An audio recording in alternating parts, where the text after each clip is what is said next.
क्योंकि शास्त्र कहते हैं मृत्यु कोई दुर्घटना नहीं है, एक व्यवस्थित आध्यात्मिक प्रक्रिया है। राइट, मृत्यु को ऐसा मत सोचो अरे मर गया, अरे ये एक टर्निंग पॉइंट है जीवन का।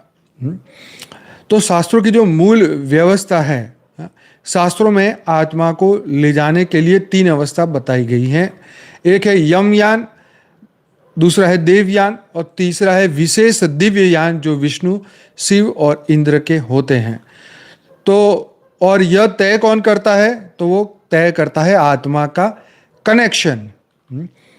यान का मतलब क्या है? शास्त्रों में यान कोई मशीन नहीं है, यान एक चेतना का परिवहन है। तो बाबूजी बोलते हैं ना कि पावर का ये बना होता है, ये प्रकाश का होता है। राइट, ये पुष्पक विमान कोई लोहे का डिब्बा नहीं था जिसमें बैठ के सब उड़ रहे थे। राइट, तो यान का मतलब चेतना का परिवहन।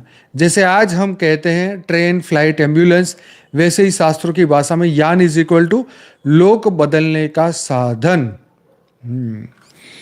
वेद उपनिषद का जो प्रमाण हमें मिलता है छांदोग्य उपनिषद में, जो ब्रह्म को जानता है वह प्रकाश मार्ग मतलब अर्चिरादि मार्ग, अर्चिरादि मार्ग से ब्रह्म लोक को जाता है। जो ब्रह्म को जानता है वह प्रकाश मार्ग से ब्रह्म लोक को जाता है। ठीक है, तो कितना मस्त बात कही है। प्रकाश मार्ग से जाता है सीधा ब्रह्म लोक। कितनी मस्त बात है। यहाँ कोई यमदूत नहीं आता, कोई डर नहीं। देवयान इज इक्वल टू प्रकाशमय मार्ग। तो ये देवयान है ब्रह्म ज्ञानियों के लिए, ब्रह्म योगियों के लिए, ब्रह्म महान समान आत्माओं के लिए देवयान है, प्रकाशमय मार्ग है। रामायण का जो एक उदाहरण है, राजा दशरथ मृत्यु के बाद दिव्य विमान आया और वो स्वर्ग गमन हुए, स्वर्ग में वो गए दिव्य विमान के दीवान में बैठ के, राजा दशरथ। उत्तराखंड में आता है कि देवताओं का विमान प्रकट हुआ।